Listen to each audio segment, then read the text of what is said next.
গৰখীয়া সত্ৰ আমাৰ এইখিনি অঞ্চলত এটি ঐতিহ্যপূৰ্ণ অনুষ্ঠান। বৰশিল আশ্ৰমৰ পিছতেই আমাৰ ইয়াত আৱিৰ্ভাৱ হৈছিলে আৰু আমাৰ এই সত্ৰখন আমি সপোনত দেখা পাইছিলোঁ।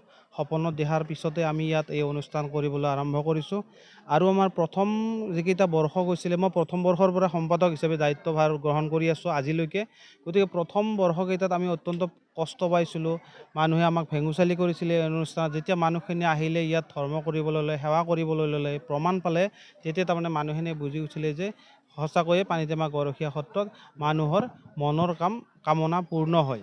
মানুহে যি মনোভাৱেৰে, যি কামনাৰে যি হোৱাই ইয়াত সেই তেওঁলোকে দেখিবলৈ পোৱা যায়। আমি এইবেলি 3 দিনীয়া কাৰ্যসূচীৰে আৰম্ভ কৰিছোঁ। প্ৰথম দিনা আমাৰ মূল কাৰ্যসূচী আৰিয়া প্ৰজ্বলন থাকে। দ্বিতীয় দিনা আমাৰ মহাহোম হয়। হোমৰ পিছতে মহাভোগ হয় আৰু সন্ধিয়া নাগাৰা নাম, হোলী গীত, থিয় নাম তেনেকুৱা কাৰ্যসূচী হয়।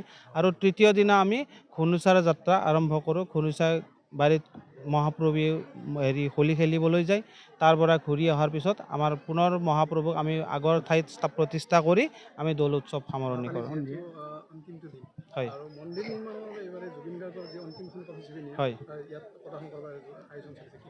হয়, মই আশা কৰিছোঁ আমাৰ প্ৰাণৰ শিল্পী জুবিন গাৰ্গৰ অন্তিম কথাছবি ৰৈ ৰৈ বিনালে মই ৰাইজক এটাই অনুৰোধ জনাইছোঁ, আমাৰ বাবে আহিব নোৱাৰে, একমাত্ৰ জুবিনদাৰ বাবে আহক। জুবিনদাক অকণমান ইয়াত স্মৰণ কৰিবলৈ আহক আৰু তেওঁলোকে কথাছবিখন চাই যিখিনি অনুদান হ'ব, আমাৰ প্ৰফিট হ'ব, যিখিনি লাভৱান হ'ম আমি, আৰু সেইখিনি আমি এই সত্ৰ প্ৰাংগণতে উন্নয়নৰ কামত ব্যৱহাৰ কৰিম।